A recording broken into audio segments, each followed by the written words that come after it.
back from his big victory with Ted Cruz in Iowa and Des Moines, former Attorney General, Virginia, Ken Cuccinelli. Mr. Attorney General, good to have you, man. John, good to be with you. I'm It's still probably stuck better here. if I was with you in Virginia, but, you'll get here eventually. I know. I couldn't get out. Last night. I was like, anybody that got out early, like yourself, got out. Those of us that had flights for whatever reason later in the day, we all got stuck here. But look, I could be in worse places, right? So Yeah. And it's great. People in Iowa are frankly phenomenally friendly, and it's very, very open to everybody. They're happy to see us all, amazingly enough. Although I think they were fed up with the ads by the end, but we're all going to be fed up with the ads by November. I think so. There's no question. A lot of ads out there, but you're right. I mean, the people of Iowa, they're just very, very nice people. And I guess having been, lived through this over and over and over, there's a certain hospitality that goes with it. I mean, I've been here for 5 days now, and everybody is just so nice to us and some of the other people that have been with me. So it's fabulous. But look, big victory Monday night. Must-win state for Cruz. You guys were able to pull it off. What happens now?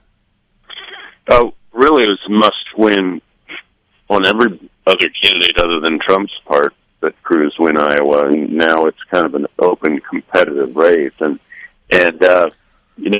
it's interesting. Ted is the first candidate in the history of the world, literally, of either party to win Iowa while opposing the ethanol subsidies and mandates. And he was attacked for that by other candidates and by the governor of Iowa. And that little known to people outside Iowa, the ethanol special interest group literally had more paid staff on the ground for most of the primary period, the caucus period, than any of the campaigns. And they were essentially zeroed in on Cruz, and he won anyway. Now you carry that to New Hampshire, and it's real interesting. So here's a guy who, when his own personal interest was at stake, that being winning Iowa, he stuck to his principles, and he said, no, this big corn subsidy is bad for America. It's polluting our politics. It's bad for our budget, and so forth. Now he can go to New Hampshire, where they are much more focused on limited government, smaller government, and say, look, I stuck to my principles when it was hard, even in this race, just last week, folks, and they know it. While all the other candidates, including yours, were attacking him for sticking with the no mandates position, no subsidies position. And when he got attacked for, what about oil and gas, because he was from Texas, right? He said, none for anybody. Look at my tax plan. It eliminates all of them. So that kind of sincerity and authenticity and consistent conservatism, I mean, that's the thing that Ted has more than anybody else, is a proof of consistent conservative positions. He's done what he said he was going to do, even when it was hard, even when it was nip and tuck there in Iowa, and in some respects might have looked easier to back down a little bit and not do the right thing. I think he's going to be rewarded somewhat for that in New Hampshire because of their limited government focus. And look, let's talk briefly about another candidate, Rand Paul. He's a natural for New Hampshire because he's as close to libertarian as we've got. Maybe he is full libertarian. And New Hampshire's a pretty libertarian-leaning state. But if you're keen on reining in the Fed, Rand Paul is number one. But Ted Cruz is number two, and there's no obvious number three in the field. If you're as passionate about civil liberties and privacy, then Rand Paul is probably your number one. But Ted Cruz is your number two. And again, not only on that issue is there no number three, most of the other candidates are actually against what libertarians would perceive as protecting civil liberties. They want to trample them, and the security versus liberty category. So Ted has a lot to offer up there, and when you again compare him to Rand, Ted has got Rand beat in a lot of the other areas, which is why, of course, he's doing so well, and he is picking up libertarian conservative support. I would count myself in that category. And again, it's that sincerity and authenticity where he's been doing what he said he's going to do. And that cuts across lines. John, I know you were doing radio broadcasting, but Saturday I did 6 hours of calls at Cruz headquarters. Sunday I did door knocking, used their app to go do that. And I talked to a woman who was going to vote for Jeb Bush, and she said, I'm a moderate, and she's self-declared. And I like Jeb Bush. I'm uncomfortable with the conservatives, and I pointed out, I said, Jeb Bush was a pretty conservative governor, and I explained some of the things he's done. All good, as far as I'm concerned, but she said, I hadn't really thought about that. But what she said on her own, without me prompting her, was, but I'll tell you what I like about Ted Cruz, is the guy fights for what he believes in, and he doesn't, and he tells you what he's going to do.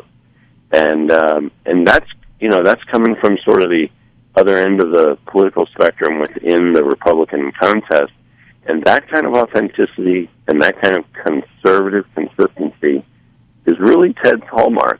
And it really attracts a lot of us to support him because we know he's going to stick with our principles that are really the reason we're there for him. It's not about Ted Cruz.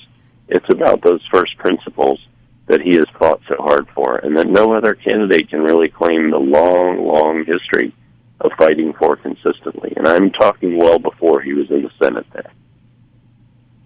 Well, Mr. Attorney General, there's no doubt his opposition to continuing the big corn ethanol subsidy in Iowa. I really thought it was going to hurt him more than it did, especially when the governor came out, a very popular Republican, pretty conservative governor, and said, No. Hey, John, come on. We're in Virginia. Don't fool Virginians. Right. Governor Branstad is many things, but he is nowhere near a conservative. All right. Well, he's not. I mean, you wouldn't call him a liberal, but either way, he's popular. I mean, he's been here a number of terms. He is and he's a popular guy. I agree, but he is not conservative. No question. Yeah. Popular governor, and his son was being paid to run the ethanol subsidy group's attacks on Cruz. It was a family affair there. But I mean, it was blanketing the place, as I'm sure you saw and heard. I mean, it's hard for people to understand. We've never seen it in Virginia. We've never seen a special interest group weigh in, essentially bigger than some of the candidates at the grassroots level, to go after a candidate like that. It was really extraordinary. Well, and if you look at what the governor said, which, I mean, I've never seen in my lifetime, I've been covering this stuff since the 1970s. He said, I don't care who you back for the caucuses, I don't care who your candidate is, just do not vote for Ted Cruz. He is bad for Iowa. Don't vote for Cruz. Vote for anybody else. I've never heard anybody say that. And look, he had a full frontal assault. Right. A sitting governor. Right. It would be one thing if he was retired. He's sitting. He's sitting in the State House. I thought that was. I thought that would be devastating. It was not. But look, you turn to New Hampshire now. You had to win Iowa. You won that. Here's the way I look at New Hampshire in the next several days. This has now become a must-win state for Donald Trump. He has got to win New Hampshire, or this campaign, which looked like it could run the table, wheels are going to come off. They have got to win New Hampshire. I think if they do that, they're going to be fine. The same thing on the other side. There's no math that gives Bernie Sanders, no matter how much money he can raise, an opportunity to go forward seriously without winning New Hampshire right next to Vermont. Yeah, and it is not enough for him to win at 49.8 to 49.6 like Hillary won in Iowa. He's got to really shellac her in New Hampshire to have a viable opportunity. And then he's going to have to perform with minorities versus Clinton in a way that he hasn't done yet.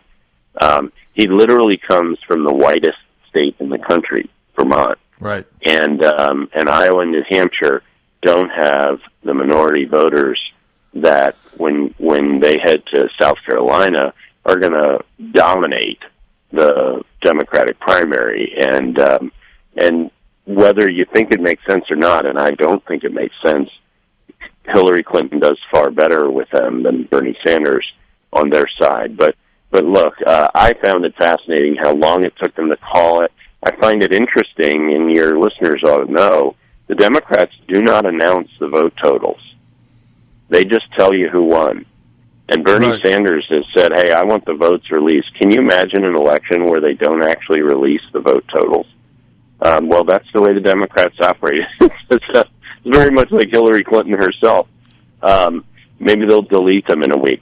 But the Republicans had record turnout, which supposedly would ensure a Trump win. But even with this crowded field, and let's be really candid, this is an extraordinarily high-quality field in the Republican side.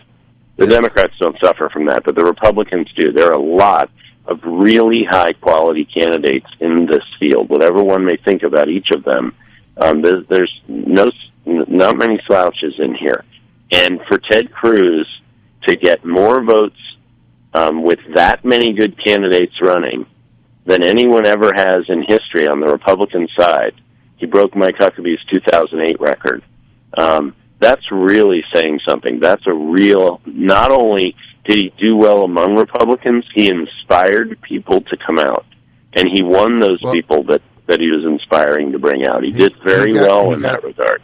You guys got your people out, no doubt. Hey, Mr. Attorney General, breaking news, this just in. Kentucky Senator Rand Paul says he will drop out of the race for president, suspending his campaign effective immediately. He got a 5% Okay, well then, John, let me make a pitch right now to all your listeners, because Southeast Virginia has got a ton of Rand Paul folks, your home base, and I want to tell those folks that Ted Cruz, as I just said, and I didn't know Rand was going to do that, but if you care about reining in the Fed, if you care about protecting civil liberties, if you want a president who's open to criminal justice reform, Ted Cruz is the only option left.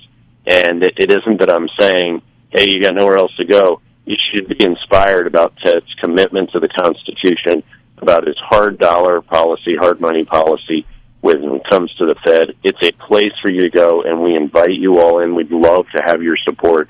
It would be critically helpful to us here in Virginia and across the country.